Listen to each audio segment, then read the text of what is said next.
मैं आया तेरे लिए।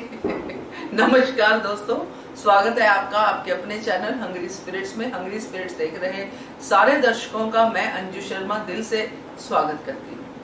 तो ये गाना मेरे मुंह पे अपने आप ही आ गया जब मैंने ये सीन देखा, जब गुन्नू जी और धना जी सरदार हैं और गुन्नू जी गुस्से में है और वो कुछ ऐसा करने लगते हैं और धना जी सरदार हाथ पकड़ते हैं।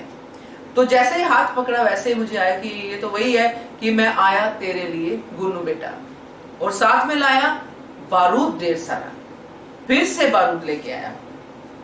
तो चलिए बात करते हैं, क्योंकि ये कहानी तो बड़ी लंबी है।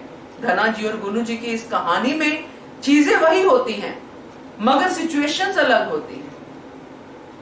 तो बात करना तो बनता है। पहले वही निवेदन, जिन्होंने अभी तक चैनल को सब्सक्राइब नहीं किया है कर लीजिए, साथ में दोस्तों बेल आइकन दबाइएगा ताकि आपको हमारे वीडियोस के नोटिफिकेशन मिलते रहे। धना जी जब भी आते हैं अपने बेटे को एक आस एक उम्मीद देके जाते हैं कि घबरा मत, अब सब ठीक कर दूंगा, मैंने बहुत तगड़ी प्लानिंग कर ली है। जब से भगोड़े हुए हैं तब से इनकी प्लानिंग बातों में बहुत तगड़ी होती है, कर भी देते हैं मगर हर बार मुंह की खाते हैं। ये पहला बारूद नहीं है जो धना जी लेके आए। पहली बार वो बारूद से खंडेराव को उड़ाने वाली साजिश नहीं कर रहे हैं, पहले भी कर चुके हैं। आपको याद होगा, मैं रिसेंट जो अभी खंडेराव की शादी के बाद की बातें वो बताती हूँ आपको, थोड़ा सा आपकी जो मेमोरीज को रिफ्रेश करने के लिए। आपको याद होगा पार्वती और खंडेराव जब इनकी शादी हुई थी तो ये मंदिर जा रहे थे देवी आई के, तो रास्ते में धना जी ने बारूद ही बिछाया हुआ था, ढेर सारा बारूद। मगर हुआ क्या, देवी अहिल्या ने बारूद पे पानी फेर दिया, पता चल गया। अब वो बारूद कहां से लाते हैं ये तो धना जी सरदार ही बताएंगे, कहां से उनकी इनकम होती है ये भी वही बताएंगे, क्योंकि ये एक ऐसा सस्पिशियस कैरेक्टर बन गए हैं कि जिनकी कोई बैकग्राउंड अभी नहीं है। कभी भी पॉपअप होते हैं गुन्नू जी के लिए, जब भी गुन्नू जी खतरे में होते हैं, उदास होते हैं, बेटे को आश्वासन देने, शाबाशी देने, आगे की प्लानिंग करने आ जाते हैं।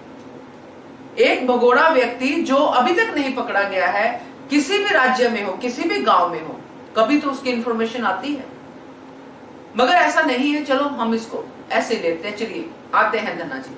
मगर हंसी इस बात पे आती है कि फिर से बारूद लेके आए हैं, फिर से बोल रहे हैं कि देखना बेटा दिवाली इनकी अच्छी नहीं होगी, तू चिंता मत कर, ऐसी जो है सबक सिखाऊंगा इनको।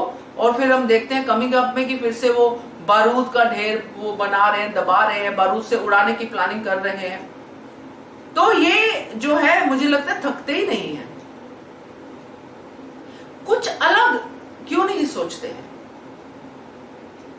एक ही चीज, अगर उसी चीज को हम ऐसे ही देखते जाएंगे, एक ही बंदे को वही काम करते देखते जाएंगे तो कैसे हजम होगा।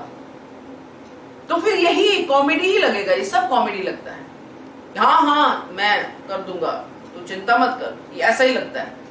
हाँ मैं फेल हो गया था फलाने फलाने सन में, फलाने फलाने डे पे मैं फेल हो गया था, बारूद बिछा दिया था मैंने, मैं हार गया था, पर कोई बात नहीं, मैं फिर से बारूद लेके आया, फिर से उड़ाएंगे खंडेराव को, चिंता मत कर।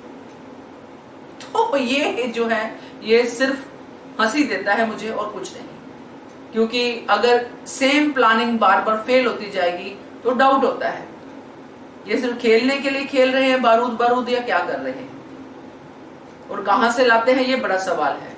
मुझे तो ये ऐसा ही सीन लगा दोस्तों। बाकी आप देखिए आप क्या कमेंट करते हैं, क्योंकि आप तो बहुत नाराज हैं कि धना जी और गुन्नू जी के इस पूरे के पूरे ट्रैक को लेके। कमेंट करके बताइए कि ये कैसा लगा। देखते रहिए channel Hungry Spirits. Thank you so much.